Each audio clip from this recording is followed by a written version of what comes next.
evening and welcome to another episode of The Philosophy of Now with me, your host, Thomas Sheridan. It's April the 13th, Wednesday, 2016, and I trust you're all keeping well. I've had a hell of a week. Just everything went wrong. My laptop was hacked.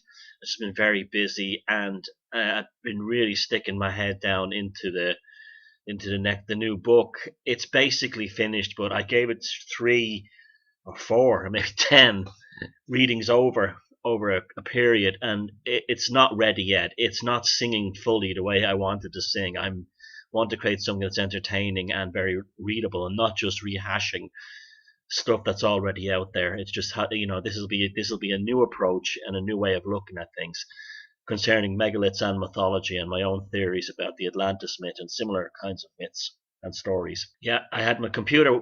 My computer was hacked into, and I thought I'd lost the book. And it was a terrifying 45 minutes of backing everything up and trying to get it, and everything was safe, and everything was okay in the end. But it was my own fault, really. I should be more careful with this kind of thing. I didn't have enough USB copies or uploaded to virtual hard drives, which I should do.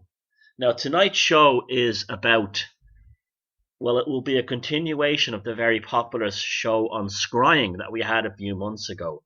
And Scrying is something I want to develop further. Some new ideas have come into my head, mainly from reading some books on the occult and things like that. And it's far more profound than even I had initially suspected. Now, before I get to that topic, I want to talk about a couple of things. Firstly, don't forget I'm appearing at AV7 in England, and I'm going to be presenting a talk. It'll probably be the last talk I will ever do. I don't really do many live events anymore. It'll probably be the last talk I'll ever do on the issue of psychopathy, and it'll be a kind of a rounding out of, well, it'll be the last probably this talk in this part of in Europe, and anyway, Britain and Ireland anyway. It'll be a rounding out of the issue with the final punctuation marks and what I've learned about this topic over the last God knows how many years. It's well over a decade now. I've been researching it and writing about it. It's going to be very, very different, and it'll be very surprising. Now, the AV7 and the AV events put on by Ian Crane are great fun, and you meet a lot of great people, and it's not just going to an event, but you're also staying in the hotel with everybody, and it's a great sharing of ideas, fun and laughs, jokes and good times, and there's always interesting surprises.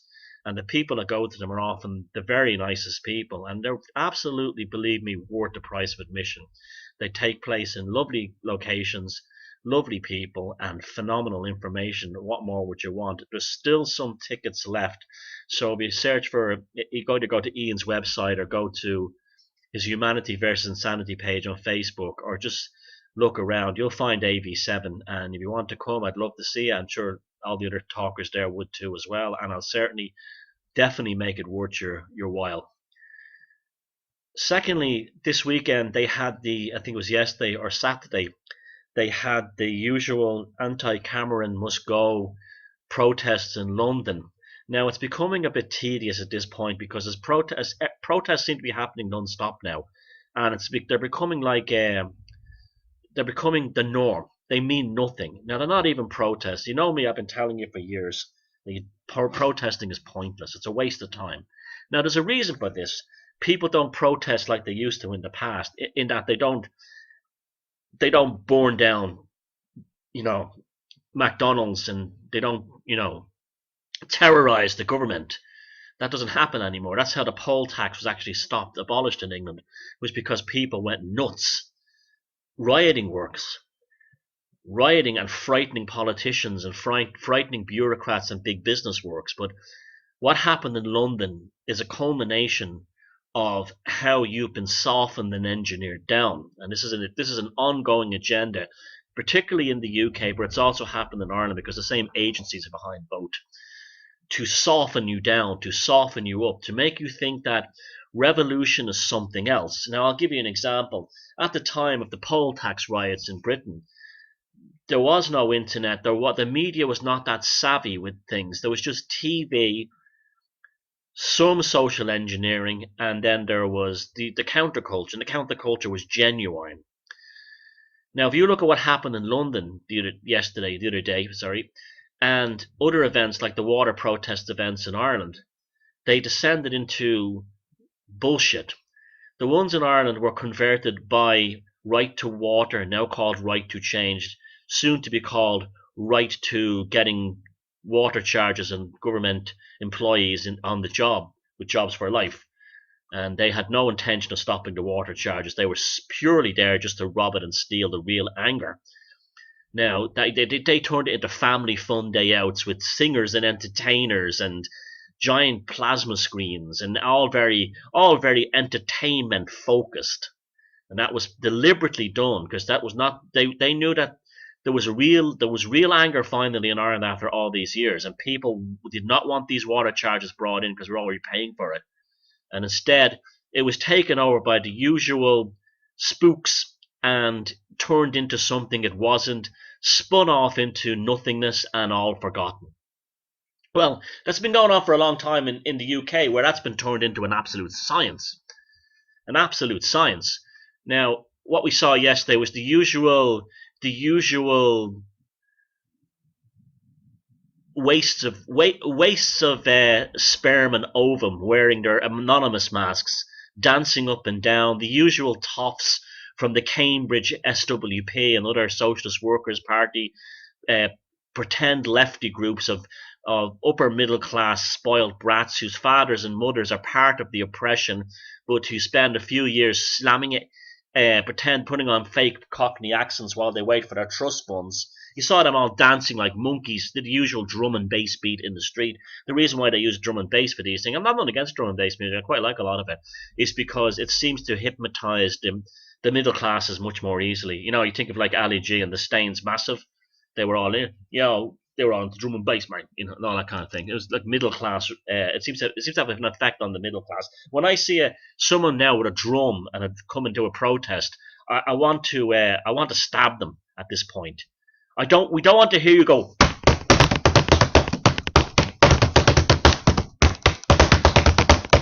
for 18 hours. Stop the bedroom tax.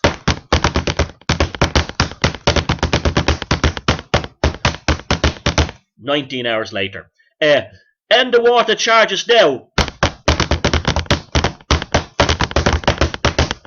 Stop the climate change.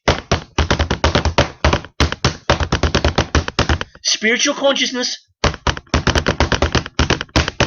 And it just drives people into a state of trance. And that's why those drums are always encouraged at these events. And you have Tarquin from the Cambridge, so the Socialist Workers' Party in Cambridge going, and some waste of space with an anonymous mask going, who thinks he's playing Minecraft. It's real life Minecraft he's playing. And this has all been put out there. That's all been engineered to make you submissive to the system, and it achieves nothing. For 18 hours in one day. By the time you've heard so much of this that you are assaulted, that your consciousness has been assaulted, that you cannot riot, that you cannot effectively protest, that your anger has been nulled and removed and taken away. It's just been dissipated. And then you go home wondering what the fuck you were doing at that event. And then you watch the videos the next day on the Huffington Post of fellas dancing in the street too.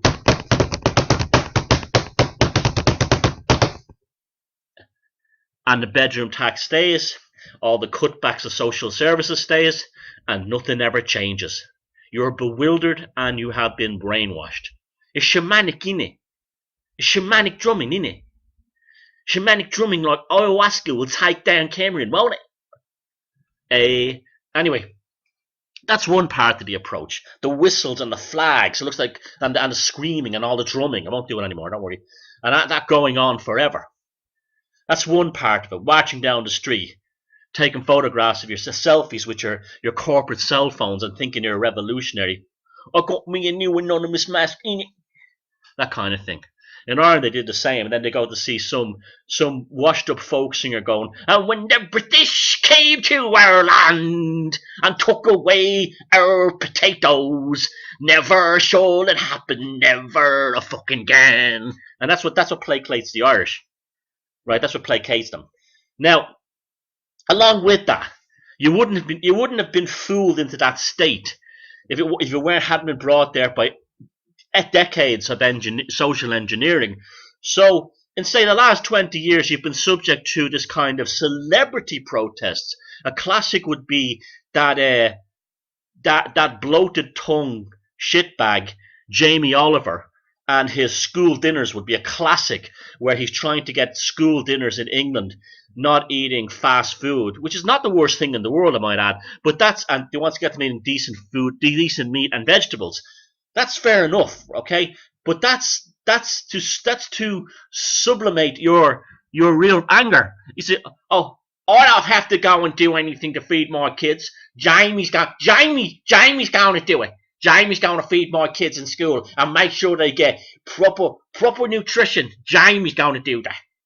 You see, you had your what should have been a parent saying, stop feeding my child that shit, or I'm going to pack them their own lunch and feed them properly at home, and not that school canteen shit.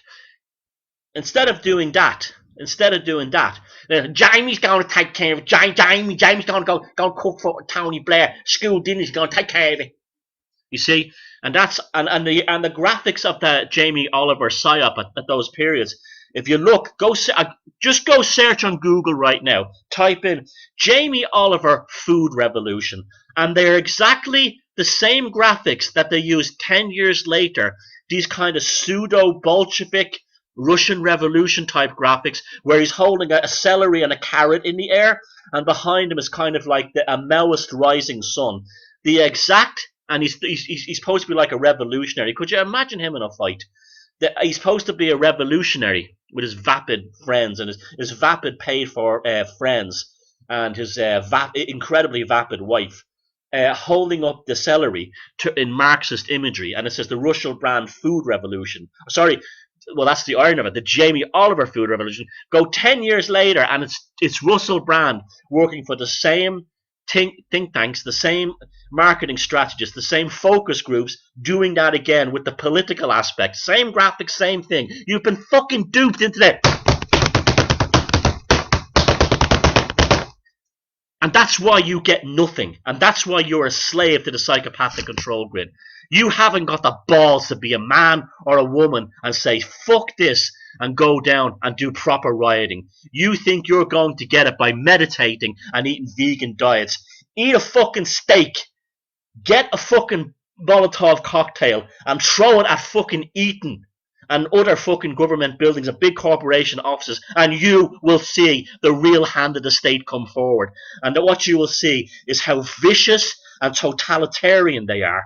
What they're really like behind their government spin doctors and their press releases. What they're really about. And then you will have the makings of a successful, popular, revolutionary movement. Not sorry, insurgency. I hate that fucking word, revolution. Just to bring back the way you start. That's what you did. Not drumming.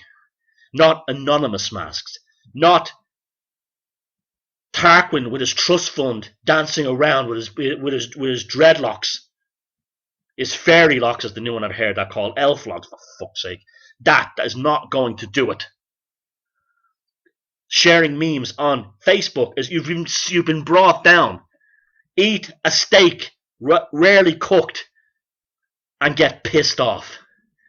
That's the way they want you on vegetarian diets, because they make you weak, soft, and effeminate. Tofu is loaded with estrogen. It has two effects. It drives women bonkers. That's why all these activist chicks are all crazy. They're all like, they're only good for making false rape accusations, chain smoking, and nothing else. Useless human beings. And it turns men into soft boys who think that the answer is Russell Brand and Jamie Oliver, that the answer is dancing and drumming. And this is what's been done to you. You have been turned into the Elloi. Just like in H.G. Wells, the human race was divided into two species. The Morlocks, who went underground and became cannibals, and the Elloi, who lived on the surface, and they were docile vegans. And you know what their purpose was on the surface as docile, beautiful, hippie vegans? They were food for the Morlocks, who just rang a bell and they walked into their underground chambers to be butchered and slaughtered as food. They had no interest in anything. They lived in a world of nectar. They were the ultimate lotus eaters, and what they all were at the end of the day was nothing more than livestock to be butchered by the control grid. And the Morlocks were the engineers and the workers of the planet, and they were just a semi-human race.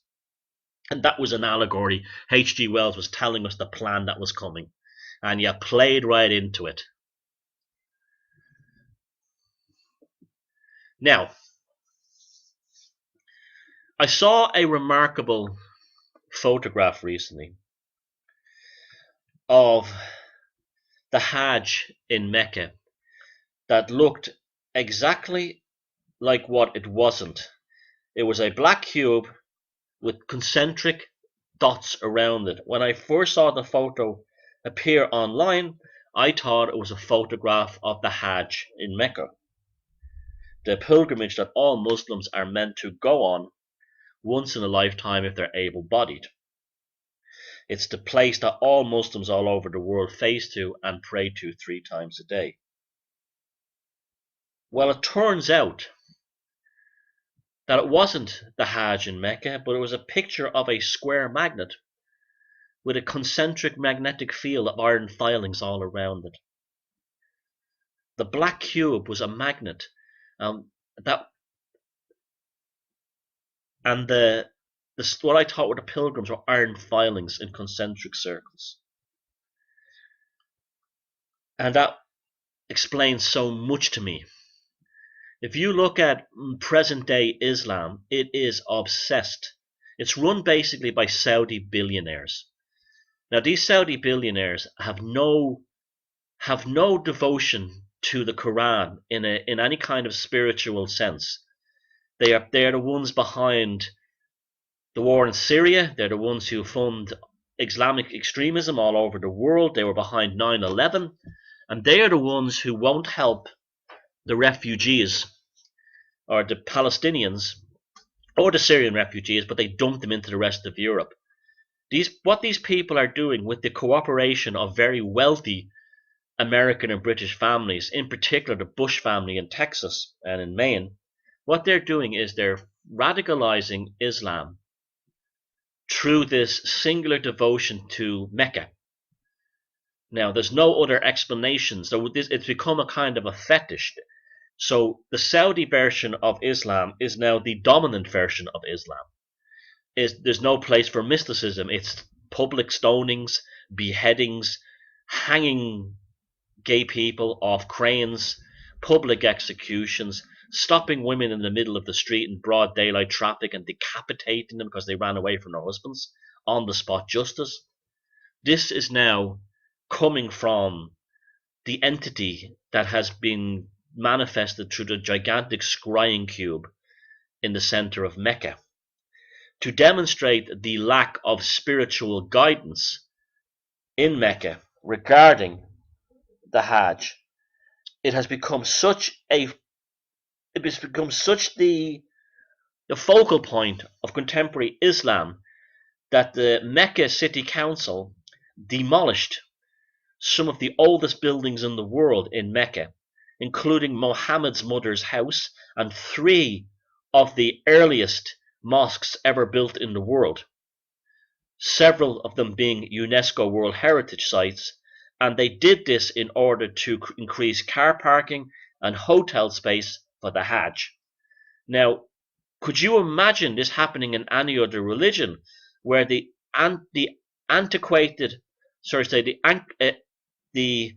artifacts, the antiquarian history of the development of the religion has been demolished in order to make what is essentially a scrying cult where this cube aligns the magnetism in the brains of the followers and causes them into a state of eternal trance that's now covering the entire planet with Saudi Mohammedism, which has, if you look back at the Islam of Persia, or the Islam of the Moorish world, which took place in the Iberian Peninsula, they were very different kettles of fish than what goes on today with this Saudi version.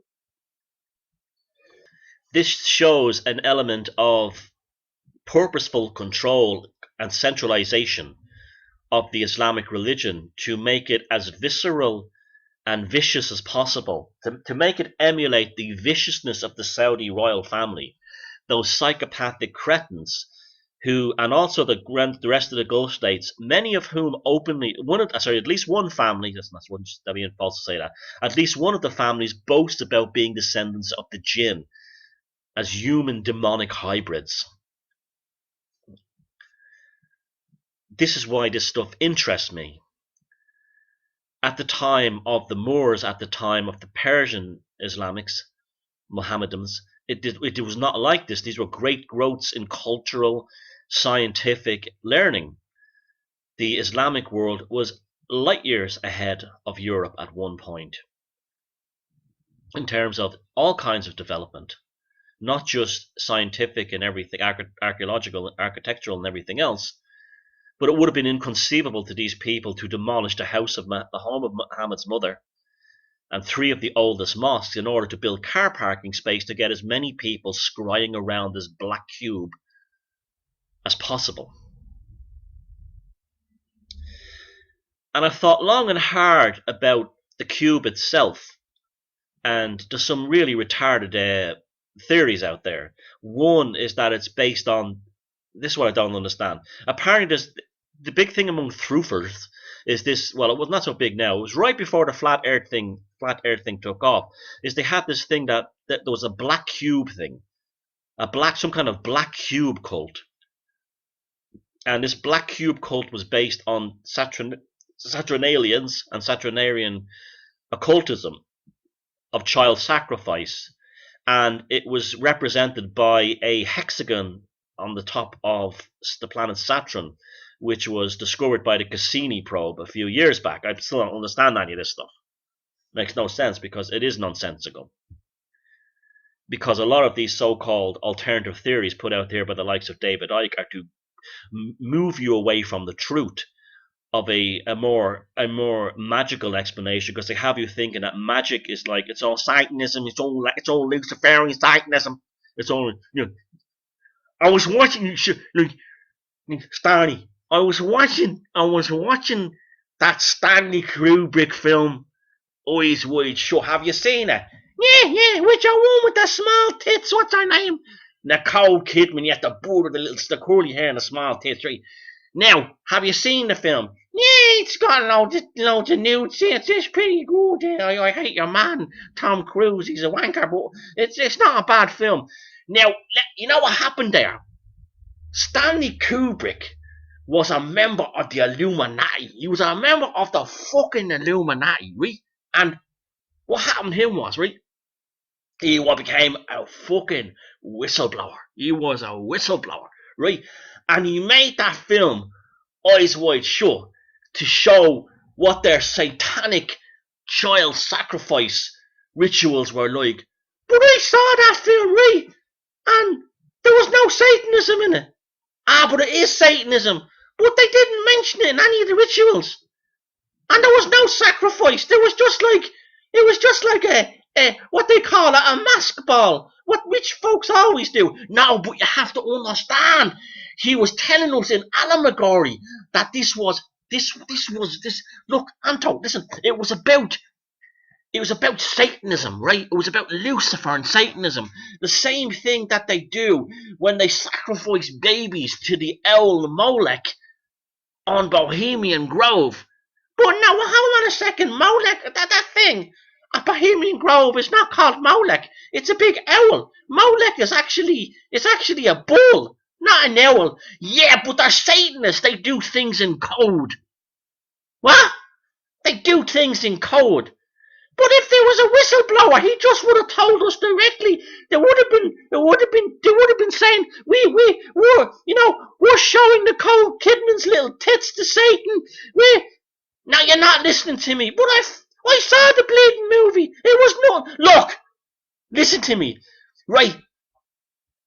Stanley Kubrick was a whistleblower, right? He was in the Illuminati. Right? You got to stop sniffing that shit. Right now, he was in the Illuminati, right? And they are satanic Jew men. But Stanley Kubrick is a Jew. Yeah. But you always said to me, never trust a Jew man. You can't trust them. But just trust in Stanley Kubrick to tell you the truth. I know. He was a good one. How was he a good one? Because he told us about Satanism. What? Satan? But there was Satanism. Do you remember the part where he went into the place, right? And he says to him, what is the house password? Oh, gee, I love that scene. It was the best scene in the movie. Yeah. Well, that was him saying what the answer was. What was code for Satan? An Italian opera. Yeah, code for Satan. You see, Stanley Kubrick was killed because he blew the whistle.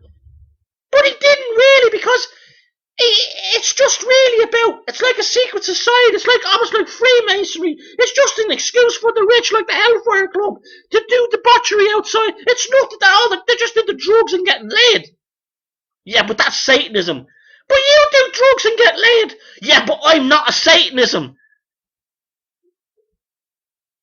But I don't understand, right? Right. He made a film, right, called 2001: A Space Odyssey. Right. That was whistleblowing about that they didn't go to the moon, right?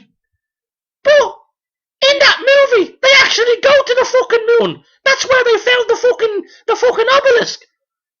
But that didn't really happen.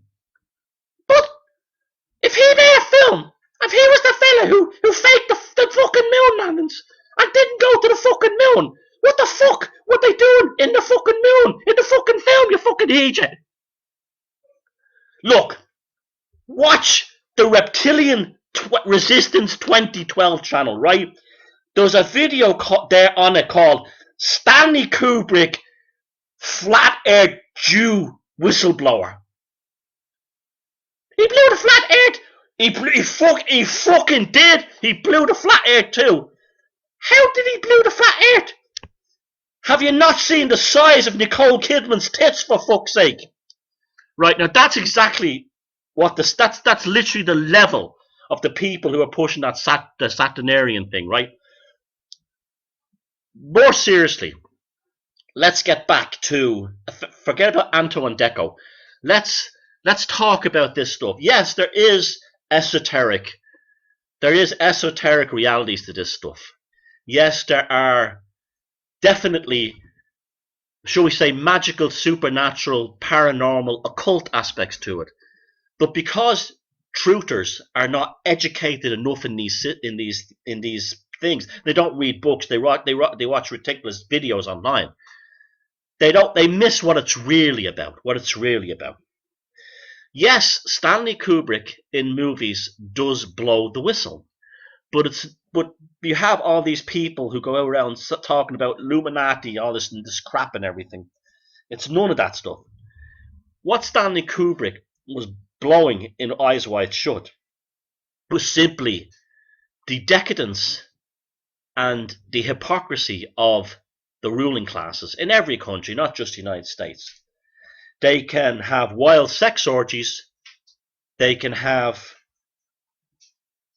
illegal drugs. They can even, remember the scene where Tom Cruise is called in by the guy because he accidentally overdosed the girl that was naked there he was having sex with. What Kubrick was saying was that the elites and the wealthy and the psychopaths at the top use their money, use their big homes, use all their power to hide the things that they send the rest of us to prison for. Jimmy Savile being a classic example. Pedophile, protected by that same circle. He doesn't go to jail. but some guy who maybe had, when he was 18, had sex with his 16-year-old or 15-year-old girlfriend, consenting, he's a pedophile and he goes to prison. And that's because he hasn't got the money to do this behind closed doors in a big mansion in upstate New York somewhere. And that's what it's really about.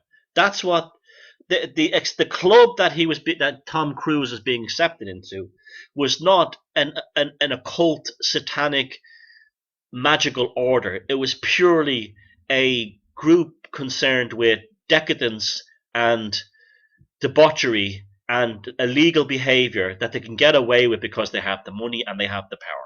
That's the only thing Eyes Wide Shut blew the whistle on. Nothing else. Not anything else. And that was shown at the very end, where when he gets back together with Nicole Kidman and they're in the toy shop, and he says to her, "What do you want to do right now?" And her last words are, "Fuck." Because when you reach that level of society where you have that power, money, and can get away with it, you basically have dissipated your soul. And they were once a happy married couple, but all they're reduced to, especially her, because she had been tainted by the experience, she had been reduced to a fuckbot. That's all her soul was gone. And she was now a concubine in the service of the elites of the psychopathic control grid. That's all that movie blew. It's a timeless message. It's no different than it was blown in TV shows and films like I, Claudius and Caligula, a movie back in the 80s. These people who enforce their morality and their standards upon the rest of us are not subject to these themselves. That's all Stanley Kubrick blew in that film. And he wasn't murdered for it or anything like that. I know people actually met Stanley Kubrick and spoke about these things about it. He hadn't got a clue what they were talking about. Now, but Stanley Kubrick was a great man for blowing the whistle on the torments of the subconscious mind. That's what he was fantastic for. Dr. Strangelove was very similar in terms of how it told its base, or demonstrated its basic ethos in the same way as Eyes Wide Shut. Dr. Strangelove showed that these people at the top of the power system can destroy the human race and murder millions of people with their weapons. And then if you get into a fight in a pub with a guy, you punch him and he gets killed from falling down, you get life in prison. They can kill a whole country and get away with it. It's the same narrative he carried all through his work, except for 2001. 2000, and even Barry Lyndon was about that as well. Barry Lyndon carried that same hypocrisy of the ruling classes narrative inside it as well. So in many ways,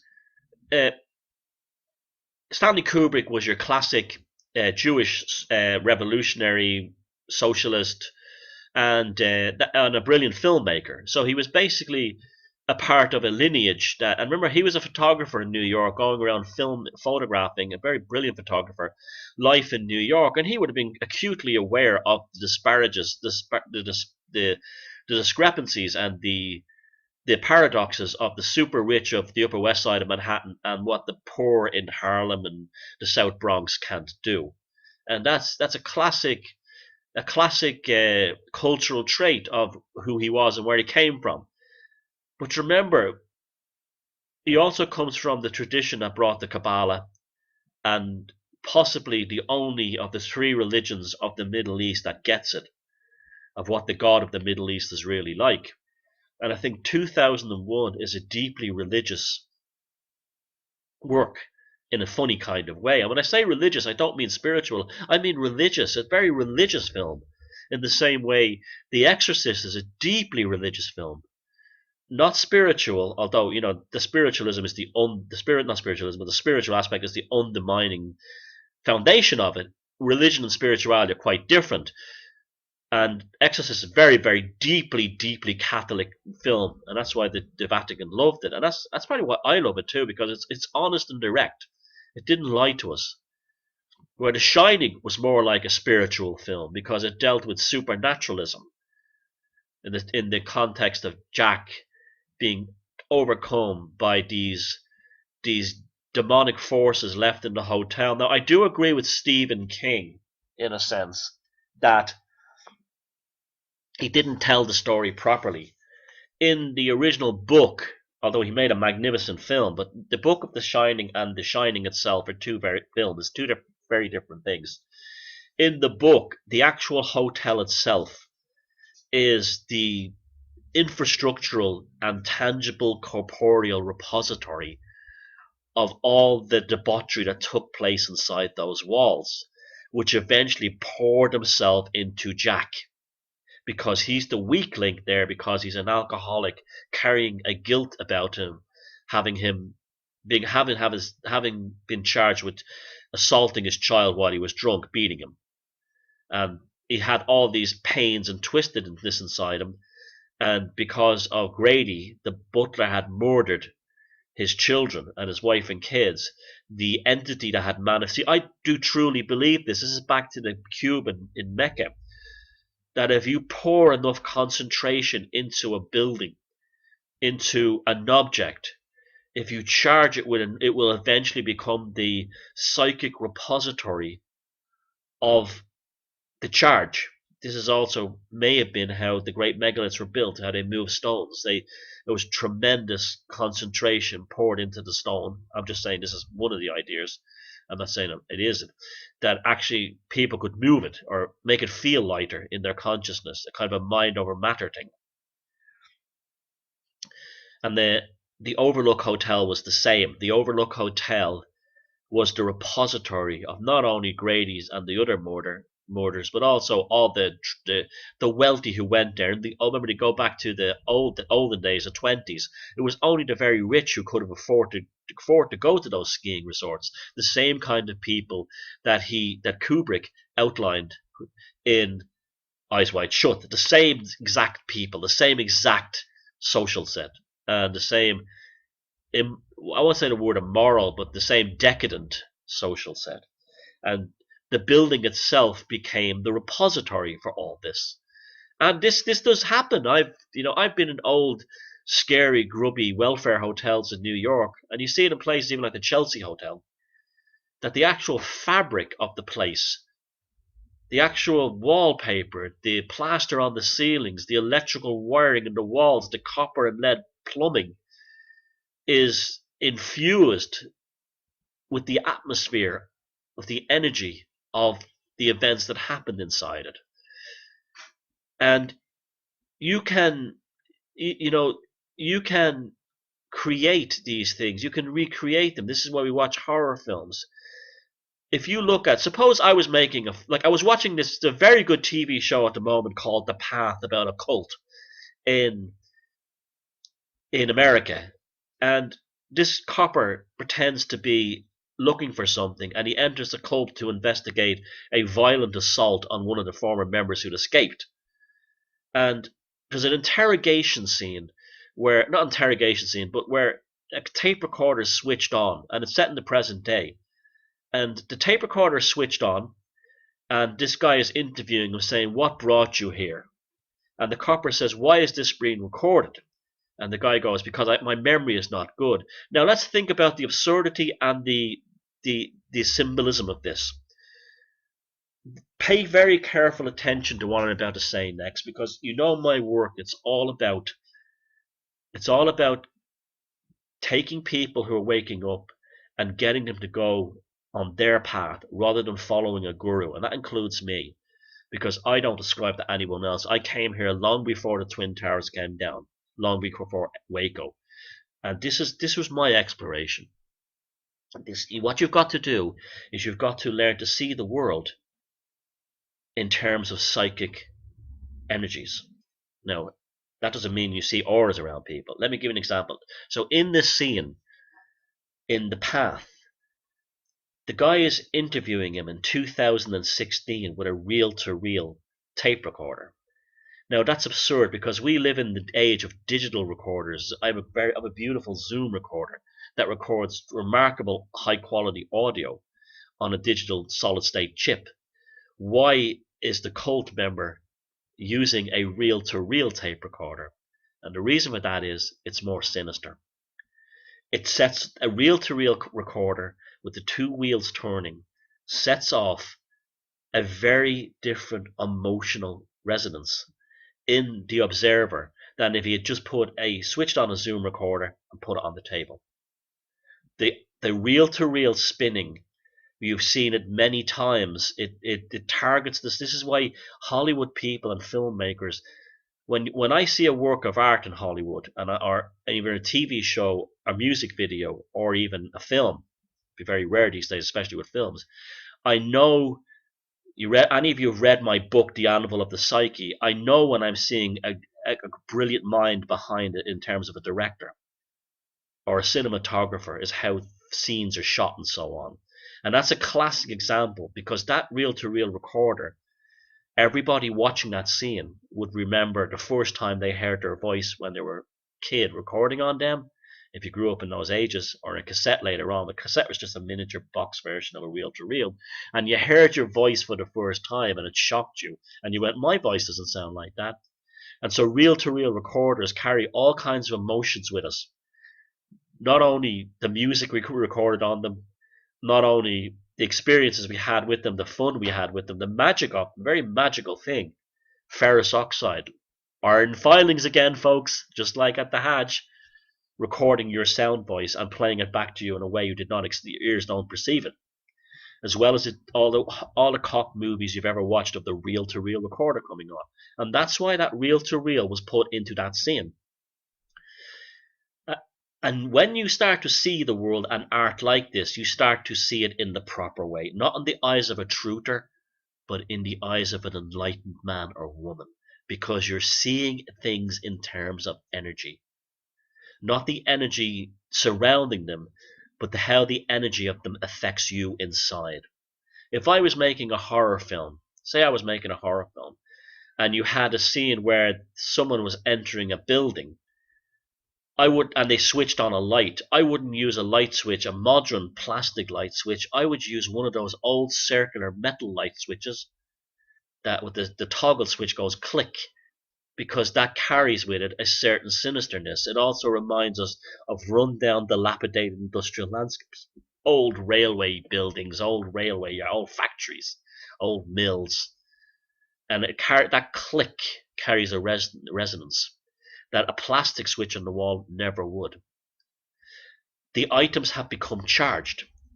So this is what magic is. The specific look of an item makes it charged. Rory Gallagher's electric guitar, his Fender Stratocaster, with all the scratches on it, is a charged magical device, because all his years of playing, he scratched the paintwork off it. And that paintwork represents his passion as a musician charged into that guitar, and that's why Fender make reproductions of his guitar with the scratches on it. Saw a nice video recently of The Edge from U2 playing one of the reproduced types, but it's not that it's just as powerful and then as the original, because the first thing then Edge starts saying is that the first time he saw Rory Gallagher play live, it changed his life. Then he recalled the town that he saw him in, and that's the charge. The charge is released. The charge is released by the shape of the object, the look of the object, and how it's portrayed in popular culture. And we're losing filmmakers like this. This is this great tragedy. We are losing these kinds of filmmakers, and we're becoming a nation of symbolic illiterates. That we can be made believe that a hexagon on the top of Saturn is something to do with a cube cult on Earth, because we don't have the symbolist charge. And then they'll show us the image of Saturn from the alchemical mountain, and he's consuming a child, or the famous symbolist painting of Saturn eating a child.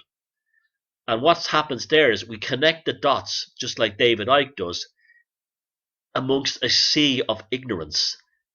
We have a blind archipelago of islands connecting pointless transient information, when we're missing out on the continental landmass of symbolic realism. This is what we miss. So comedy is a great method to deliver these ideas. The charge. And the charge is important. Now, so the charge in Mecca is the big black box that they walk around in the Hajj. That's the charge, and the Saudis in charge know this. They know about this power. Kubrick in 2001, A Space Odyssey, the charge was the black obelisk. Now, human beings watching that film always said the same thing when they first saw it in the cinema. We didn't know what it was about, but we knew it was about something very, very powerful. Bill Cooper said that on his Hollywood Babylon talks. I think it was Babylon. I think it was called Babylon something. He had a Babylon Mystery Schools or something. He had a series of talks in the 80s about this. And Bill Cooper's thing was wrong, because he, as good as he was, and I've nothing against Bill Cooper, his lack, like David Icke, his lack of esoteric, symbolic, and artistic education, and plus the fact he was a Christian, made him, just like David Icke's approach is purely Christian. Everything David Icke does is Christianity. It's just Christianity repackaged. And what he thought that the rising sun was Lucifer. It's actually very different than that. The rising sun was the cognitive changes in man brought about by cannibalism. Early man ate other human beings, and this is a big subject I'll cover another time, but that was the consumption of flesh and the consumption of raw brain matter. What is Peking Man perfectly demonstrates this, that human beings were basically just idiots, primates, until Peking Man started to eat other human beings, and suddenly he became the first step towards modern humans. Cannibalism is a whole other topic I will deal with at other times.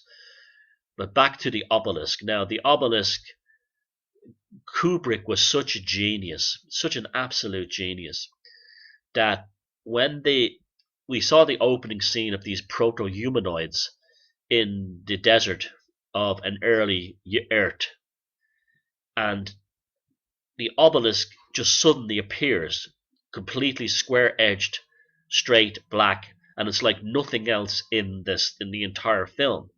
Immediately he has charged it. He has charged that obelisk, just for the simple fact that it's completely different. So when then the film switches, that amazing scene where the early humanoid throws the bone of the pig or the other monkey that it's eaten into the air, and it turns into the spaceship. He was talking about the consumption of meat and cannibalism created the brain we have today that has taken us into outer space. When they get to the moon, the obelisk appears again, dug in a trench on the moon. We've already been charged with the object from the moment it first fleetingly appears at the beginning, going through space, and then the point where that appears later, and the part at the beginning where it appears in front of the monkeys, and then especially the scene where it appears with the crescent sun during an eclipse and the other planets in between, floating through space. It's already been charged. And we are now looking at a black square, a rectangle, that has become a religious symbol for us. So immediately it's been given religiosity and also symbolism, but we don't know why, but we know it's important. So Kubrick demonstrated that in a movie you could create a religion during the course of the movie, and the religion was purely a result of this black rectangle that meant nothing. And the only thing that distinguished it from the rest of this film was two aspects. One, a kind of a humming noise it made, a musical humming noise, and secondly, the fact that it was just black. Now this black rectangle was also a scrying mirror. It was a portal. Because it was just the black shape, just like the scene I spoke about with the reel-to-reel tape recorder, it's an unpainted canvas.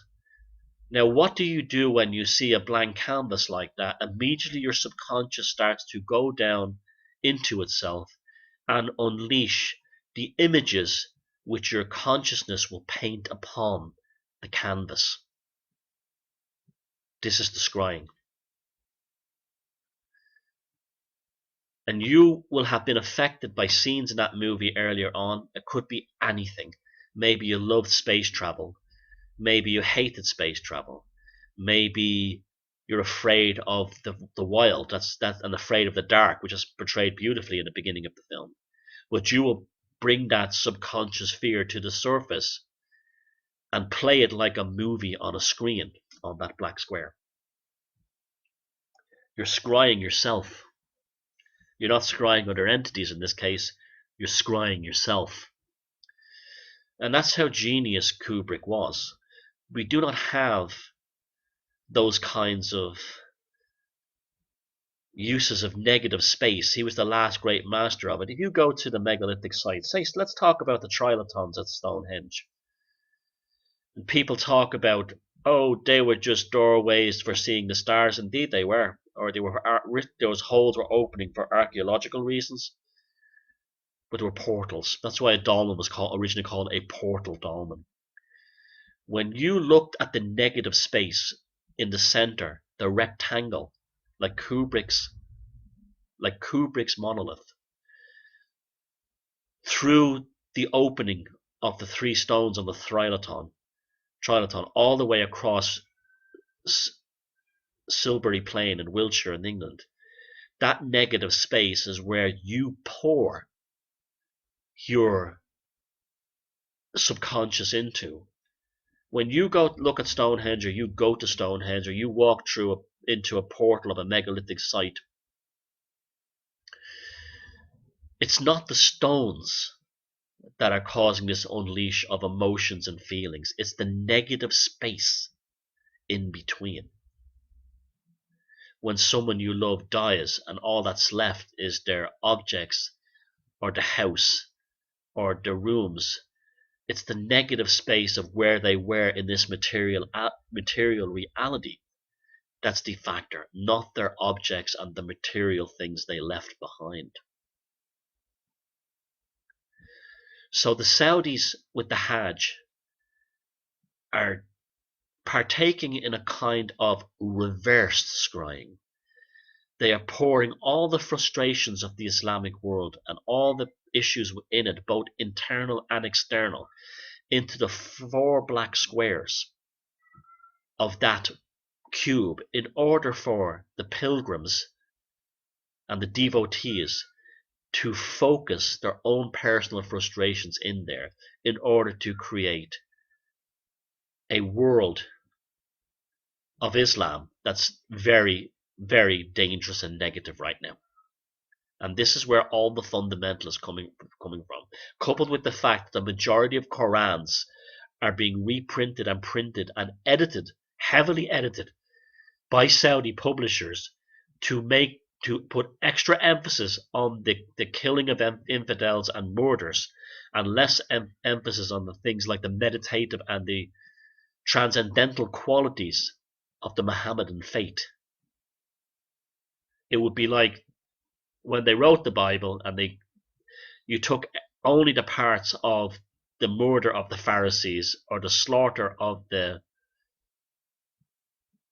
opposing armies to the Hebrews, and then preached that to the Crusaders and sent them off on 4 crusades back in the Middle Ages. The same thing. It's reverse scrying. We are enchanted and glamoured in the magical sense in these days by the lords of perception, and the power they have upon us is also part of the alternative movement. When you have a truth guru saying things like, if you don't believe me, research it for yourself, what he's saying is, don't bother researching it because it's true, and you never research it because you assume it's true. You don't bother researching this, and if you do research, you look at a consensus videos that will actually reinforce the mandate that was mentioned. So you won't look at alternative sources, because I'm always telling you, the truth is always in the middle between 2 extremes. It's always in the middle. just like the truth is always in the scrying mirror. It's when you enter into other realities, when you do ritual magic scrying, people will often see their own face distorted as a demon and also as a lion. It's your own face.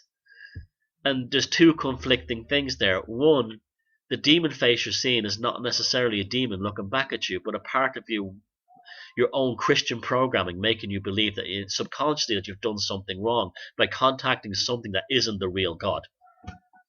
Now, scrying is real, but scrying leads to madness. This is why we have so much madness in the world today. People are looking at, you can look at the previous program about scrying devices and so on, in terms of Androids and iPhones and tablets. It's leading to madness. It's leading to madness. And this is why games like Minecraft become so popular in a world of blockheads and block people. It's become a very useful device to control people into blockhead type ways of living.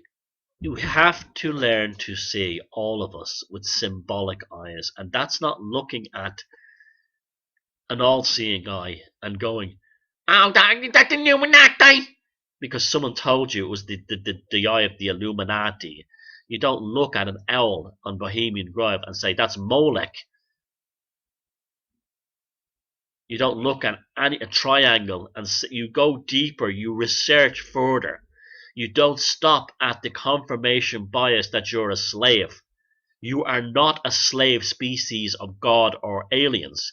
You're a slave species of your subconscious mind, which has been raped by the lords of perception and put ideas into your head that you cannot change. Because once it goes into the subconscious, it comes out, especially if it's gone in the wrong way, it will always come back out as an explosion 100 times worse. 100 times worse.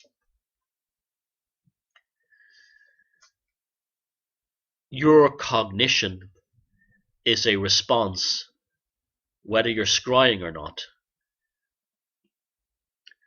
to the deepest waters, the deepest stagnant waters where the monsters are waiting, the Cthulhus of your own psyche are waiting, and that's why those stories are so popular with people today, are waiting to come racing to the surface if you do not learn how to process with symbolic stewardship based on not having fixed ideas, but rather, like when you watch 2001, pouring your own subconscious narratives onto the black screen. And rather than your cognition saying, "This is the truth," your cognition saying, "Let's explore this further. Let's explore this further."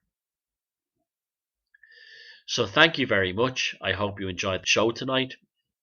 I hope you got something from this, and I'll see you all next week, and feck 'em if they can't take a joke. Thank you and good night.